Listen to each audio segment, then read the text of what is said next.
Hello all, welcome to civilians. നിങ്ങൾ ഓരോരുത്തരും RRB JEE എക്സാമിന് വേണ്ടിയിട്ട് പ്രിപ്പയർ ചെയ്യുന്നവരായിരിക്കും എന്ന് വിചാരിക്കുന്നു. അപ്പോൾ എക്സാമിന് വേണ്ടിയിട്ട് അപ്ലൈ ചെയ്യുന്ന സമയത്ത് കുറച്ച് പേർക്കെങ്കിലും സംശയം വന്നിട്ടുള്ള ഒരു ഏരിയ, അതായത് എങ്ങനെയാണ് സർട്ടിഫിക്കറ്റ്സ് എടുക്കേണ്ടത്, സർട്ടിഫിക്കറ്റിൻ്റെ നമ്പർ, അങ്ങനെയുള്ള കാര്യങ്ങളെ പറ്റിയിട്ട് കുറച്ചധികം പേര് നമ്മുടെ അടുത്ത് ഡൗട്ട് ചോദിച്ചിട്ടുണ്ടായിരുന്നു. അപ്പോൾ ആ ഡൗട്ട്സിന് ഒരു ക്ലാരിഫിക്കേഷൻ വരുത്താൻ വേണ്ടിയിട്ടാണ് ഇന്ന് നമ്മൾ ഈ വീഡിയോ ചെയ്യുന്നത്.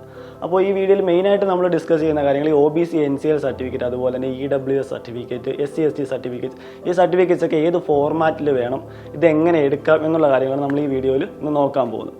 അപ്പോൾ ആദ്യം തന്നെ നമ്മൾ വെച്ചിട്ടുള്ളത് 2 സർട്ടിഫിക്കറ്റ്സ് നമ്മളിവിടെ കൊടുത്തിട്ടുണ്ട്. അതായത് മെയിനായിട്ട് നോർമലി നമ്മൾ സെൻട്രൽ എംപ്ലോയ്മെൻറ്റ് പർപ്പസിന് വേണ്ടിയിട്ട് എടുക്കുന്ന ആ താലൂക്ക് നമുക്ക് കിട്ടുന്ന നോർമൽ ഫോർമാറ്റിലുള്ള ഒരെണ്ണം, അതുപോലെ തന്നെ RRBയുടെ വെബ്സൈറ്റിൽ അവർ കൊടുത്തിട്ടുള്ള ഫോർമാറ്റിലുള്ളൊരു നോട്ടിഫിക്കേഷൻ. അപ്പോൾ ഇതെന്താണെന്ന് വെച്ച് കഴിഞ്ഞാൽ ഇതിനകത്ത് വലിയ വ്യത്യാസങ്ങൾ കാണുന്നില്ല, പക്ഷേ എന്നിരുന്നാലും ചെറിയൊരു വ്യത്യാസം, അതായത് ലാസ്റ്റ് സെൻറ്റൻസിൽ ഇയറിൻ്റെ ഭാഗത്ത് കുറച്ച് വ്യത്യാസങ്ങൾ, അതായത് കുറച്ച് അഡീഷനും കൂടെ വന്നിട്ടുണ്ട് RRBയുടെ സർട്ടിഫിക്കറ്റ്സിൽ. അപ്പോൾ ചെറിയൊരു വ്യത്യാസം അവിടെ ഉണ്ട്. അപ്പോൾ അതാണ് കുട്ടികൾക്ക് മെയിൻ ആയിട്ടുള്ള ഡൗട്ട്, എന്താ ഏത് സർട്ടിഫിക്കറ്റ് എടുക്കണം, ഈ ഫോർമാറ്റിൽ തന്നെ എടുത്ത് വെക്കണോ, അതില്ലെങ്കിൽ പ്രശ്നമാണോ എന്നുള്ള കാര്യങ്ങൾ.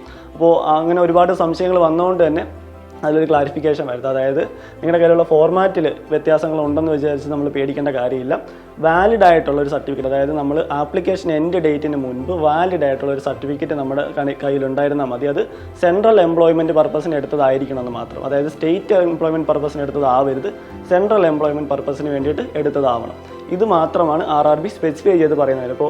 അപ്പോൾ ഇതിനൊരു ക്ലാരിഫിക്കേഷൻ വരുത്താൻ വേണ്ടിയിട്ട് നമ്മൾ RRBക്ക് ഒരു മെയിൽ അയച്ചിട്ടുണ്ടായിരുന്നു. അപ്പോൾ ആ മെയിലിൽ വന്ന റിപ്ലൈ ഇങ്ങനെ, നമ്മൾ ചോദിച്ച കാര്യം എന്ന് പറയുന്നത് നമ്മൾ ഏത് ഫോർമാറ്റിൽ എടുത്ത് വെക്കണം, അതായത് RRBയുടെ ഫോർമാറ്റിൽ തന്നെ വേണോ അതോ നമ്മുടെ കയ്യിൽ നോർമൽ OBC NCL മതിയോ എന്ന കാര്യമാണ് നമ്മൾ ചോദിച്ചത്. അപ്പോൾ അതിന് വന്ന റിപ്ലൈ ഇങ്ങനെയാണ്: we would like to inform you that you can apply with a valid OBC NCL certificate, but that should be valid before the notification closing date of CN03/2024. അപ്പോൾ ഇതാണ് RRB പറയുന്ന കാര്യം. അതായത് ഫോർമാറ്റിൽ ഏത് തന്നെയായാലും പ്രശ്നമില്ല, പക്ഷേ ആ വാലിഡിറ്റി പീരീഡ് നമ്മൾ ശ്രദ്ധിക്കണം. അതായത് നമ്മുടെ ആപ്ലിക്കേഷൻ എൻ്റെ ഡേറ്റിന് മുൻപ് വാലിഡ് ആയിട്ടുള്ളത് വേണം നമ്മുടെ കയ്യിൽ ഉണ്ടാവാനായിട്ട്.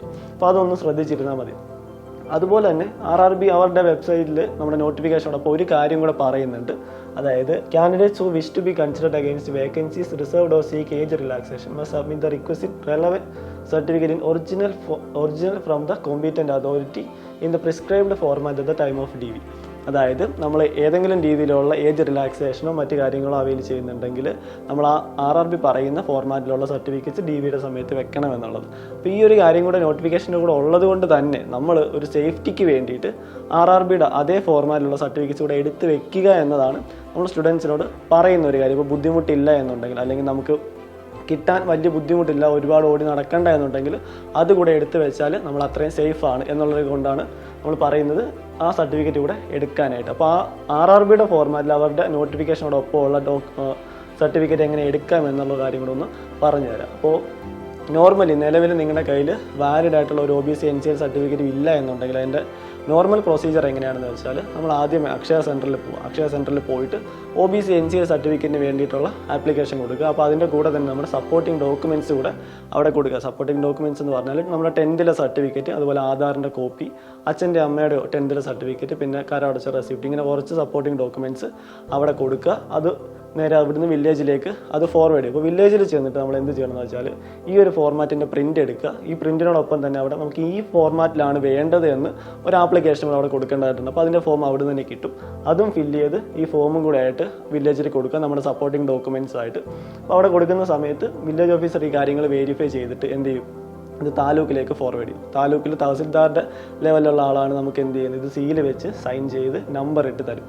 ആ നമ്പർ വെച്ചിട്ടാണ് നമ്മൾ RRBക്ക് വേണ്ടി അപ്ലൈ ചെയ്യുന്നത്. ഇനി നിങ്ങളുടെ കയ്യിൽ വാലിഡ് ആയിട്ടുള്ളൊരു OBC NCL സെൻട്രൽ ഗവൺമെൻറ് പർപ്പസിന് വേണ്ടി എടുത്തത്, ഈ അടുത്ത ദിവസങ്ങൾ എടുത്തത് നിങ്ങളുടെ കയ്യിലുണ്ട് എന്നുണ്ടെങ്കിൽ വേറെ ഒന്നും തന്നെ ചെയ്യേണ്ട, നമുക്ക് ഡയറക്റ്റ് താലൂക്കിൽ പോയി കഴിഞ്ഞാൽ ഈ ഫോർമാറ്റിൽ വേണമെന്ന് അവിടെ പറഞ്ഞു കഴിഞ്ഞാൽ അവിടുന്ന് തന്നെ ഡയറക്റ്റ് ഈ ഫോർമാറ്റിൽ നമുക്ക് ചെയ്തു തരുന്നതായിരിക്കും. അപ്പോൾ നമ്മൾ അടുത്തെടുത്തതാണെങ്കിൽ അവർ ഡയറക്റ്റ് അവിടുന്ന് തന്നെ ചെയ്തു തരും, വേറെ ഫോർമാലിറ്റീസ് ഒന്നും തന്നെ വേണ്ട, നമുക്ക് ഈ ഫോർമാറ്റിൽ എടുക്കാൻ സാധിക്കും. ഓക്കെ, അപ്പോൾ ആ കാര്യം കൂടെ ഒന്ന് മനസ്സിലാക്കി വെക്കുക. അപ്പോൾ നമ്മൾ ഇതറിയാതെ RRBയുടെ ഫോർമാലിറ്റി എടുക്കണം എന്നുള്ളൊരു കാര്യം ശ്രദ്ധിക്കാതെ നോർമലി ഉള്ളത് എടുത്ത് വെച്ചിട്ടുള്ളവർക്ക് വേണമെങ്കിൽ ഇത് ഡയറക്റ്റ് കൊണ്ടുവന്നാൽ അവിടുന്ന് തന്നെ ചെയ്ത് കിട്ടും. വേറെ പ്രശ്നങ്ങളൊന്നുമില്ല, ആ രീതിയിലുള്ള കൂടെ എടുത്ത് വെക്കുക. അപ്പോൾ RRB JEEയുടെ സർട്ടിഫിക്കറ്റ്സ് റിലേറ്റഡ് ആയിട്ടുള്ള കാര്യങ്ങളെ പറ്റിയിട്ടുള്ള സംശയങ്ങൾ കുറച്ചെങ്കിലും മാറിയിട്ടുണ്ടെന്ന് വിചാരിക്കുന്നു. അപ്പോൾ ഇതേ ഫോർമാറ്റിൽ ഇതേ രീതിയിൽ തന്നെയാണ് നമ്മൾ OBC NCL സർട്ടിഫിക്കറ്റ് എടുക്കുന്ന പോലെ തന്നെയാണ് EWSും അതുപോലെ തന്നെ SC ST സർട്ടിഫിക്കറ്റ്സ് ഒക്കെ ഇതേ രീതിയിൽ തന്നെ ഇതേ ഫോർമാറ്റിൽ തന്നെ പറ്റുന്നവരൊക്കെ എടുത്ത് വയ്ക്കുക. അപ്പോൾ അത്ര കൂടെ നമ്മൾ സേഫ് ആക്കണം. അപ്പോൾ ഡൗട്ട്സും കാര്യങ്ങളൊക്കെ മാറിയിട്ടുണ്ടെന്ന് വിചാരിക്കുന്നു. അപ്പോൾ മറ്റൊരു വീഡിയോയിൽ കാണാം. Start your preparations for engineering competitive exams from top educators. Learn from the best.